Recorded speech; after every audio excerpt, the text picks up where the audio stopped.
সুপ্রিয় দর্শক, এই মুহূর্তের সবথেকে বড় খবর। দর্শক, অবশেষে আরজিকর কাণ্ডে মুখ খুলেই নিজেকে বাঁচাতে বিস্ফোরক সাফাই সন্দীপ ঘোষের স্ত্রীর।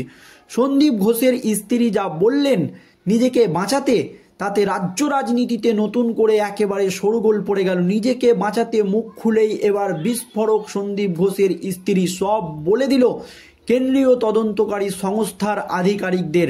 দর্শক, আপনারা জানেন যে এই আরজিকর কাণ্ডে মহিলা চিকিৎসকের মৃত্যুর ঘটনায় যখন রাজ্য রাজনীতি একেবারে তোলপাড়, তখন কেন্দ্রীয় তদন্তকারী সংস্থার সিবিআই আধিকারিকরা সন্দীপ ঘোষের বাড়িতে যেতেই নিজেকে বাঁচাতে একেবারে মুখ খুলে বিস্ফোরক সাফাই গাইলেন সন্দীপ ঘোষের স্ত্রী। কি জানিয়েছেন তিনি, আজকের এই প্রতিবেদনে আপনাদেরকে ডিটেলসে জানাবো। দর্শক, আপনারা জানেন এই আরজিকর কাণ্ডে মহিলা চিকিৎসকের মৃত্যুর ঘটনায় রাজ্য রাজনীতি একেবারে তোলপাড়। এই আবহে গোটা দেশ জুড়ে উঠেছে নিন্দার ঝড়। তবে প্রথম থেকেই দাবি করা হচ্ছে এই আরজিকর কাণ্ডে সন্দীপ ঘোষকে গ্রেপ্তারের দাবি কিন্তু জুনিয়র ডাক্তাররা জানাচ্ছে এবং রাজ্যের পুলিশ সিপি বিনীত গোয়েলের পদত্যাগের দাবিও কিন্তু জানিয়েছেন জুনিয়র ডাক্তাররা। এই আবহে মুখ খুলেই বিস্ফোরক সাফাই গাইলেন সন্দীপ ঘোষের স্ত্রী। তবে আপনারা জানেন কলকাতা পুলিশ এর হাতে প্রথমে তদন্তভার থাকলেও একবারও সন্দীপ ঘোষকে জেরা করেনি রাজ্যের পুলিশ, তা নিয়ে কিন্তু প্রশ্ন উঠে গিয়েছিল এবং রাজ্যের পুলিশের বিরুদ্ধে তথ্য প্রমাণ লোপাটের মতো মারাত্মক অভিযোগ উঠে গিয়েছিল এই আরজিকর কাণ্ডে। তার পরপরই বিরোধী দলনেতা শুভেন্দু অধিকারী থেকে শুরু করে আরও বিশিষ্ট ব্যক্তিরা এই আরজিকর কাণ্ড নিয়ে কলকাতা হাইকোর্টের দ্বারস্থ হয়। তার পরপরই রাজ্যের বিচার প্রক্রিয়া নিয়ে প্রশ্ন তুলে দেন কলকাতা হাইকোর্টের প্রধান বিচারপতি টি.এস. শিবাজ্ঞানাম এবং এই বিচার প্রক্রিয়া কেন্দ্রীয় তদন্তকারী সংস্থার সিবিআই আধিকারিকদের হাতে তুলে দেওয়া হয়।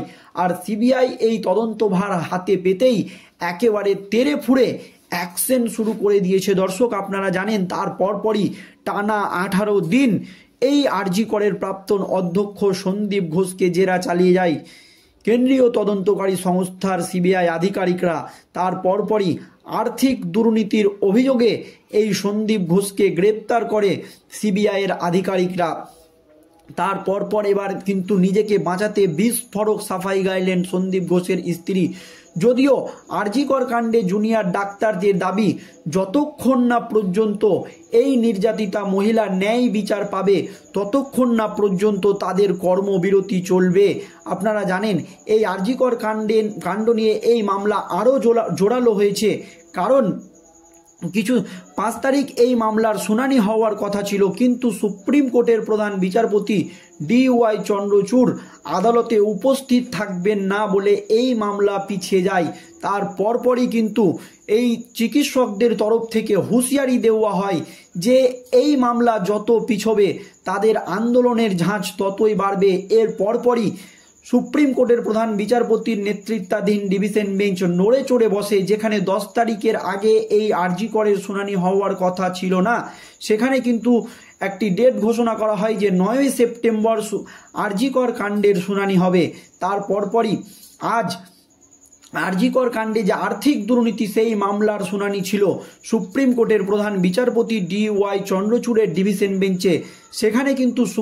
সেখানে কিন্তু আরজিকরের প্রাক্তন অধ্যক্ষ সন্দীপ ঘোষকে একেবারে তুলোধনা করে ছাড়েন সুপ্রিম কোর্টের প্রধান বিচারপতি ডি.ওয়াই চন্দ্রচূড়।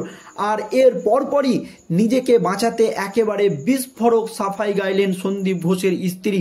সন্দীপ ঘোষের স্ত্রী যা বললেন তাতেই নতুন করে রাজ্য রাজনীতিতে একেবারে শোরগোল পড়ে গেল। কি জানিয়েছেন সন্দীপ ঘোষের স্ত্রী দেখুন। দর্শক, শুক্রবার সকাল থেকে ইডি পশ্চিমবঙ্গের বিভিন্ন স্থানে ব্যাপক তল্লাশি অভিযানে নামে এই আরজিকর কাণ্ডে। কলকাতা, হাওড়া, সোনারপুর, সুভাষগ্রাম, সল্টলেক সব জায়গাতেই অভিযানে নামে কেন্দ্রীয় তদন্তকারী সংস্থার আধিকারিকরা। এই আবহে সন্দীপ ঘোষের বেলেঘাটার বাড়ির পাশাপাশি তার ঘনিষ্ঠ বেশ কয়েকজন ব্যবসায়ী এবং ভেন্ডারের বাড়িতেও অভিযান চালায় এবং সন্দীপ ঘনিষ্ঠ কয়েকজনকে আজ গ্রেপ্তারও করেছে কেন্দ্রীয় তদন্তকারী সংস্থার সিবিআই আধিকারিকরা। তার পরপরই নিজেকে বাঁচাতে বিস্ফোরক সাফা এবার সন্দীপ ঘোষের স্ত্রী। এই আবহে ইডির অভিযানের মাঝে সন্দীপ ঘোষের স্ত্রী তার স্বামীর বিরুদ্ধে ওঠা অভিযোগের ভিত্তিতে একটি আবেদন করেছেন। বেলেঘাটার সন্দীপ ঘোষের বাড়িতে ইডির অভিযান চালানোর সময় সন্দীপ ঘোষের স্ত্রী বলেন, আমরা সমস্ত তদন্তকারী সংস্থাকে সাহায্য করছি, কাগজপত্র কোনো কিছু এখানে পাওয়া যায়নি, ভবিষ্যতেও পাওয়া যাবে না, এমনটাই মন্তব্য কেন্দ্রীয় তদন্তকারী সংস্থার আধিকারিকদের কাছে করেছেন সন্দীপ ঘোষের স্ত্রী।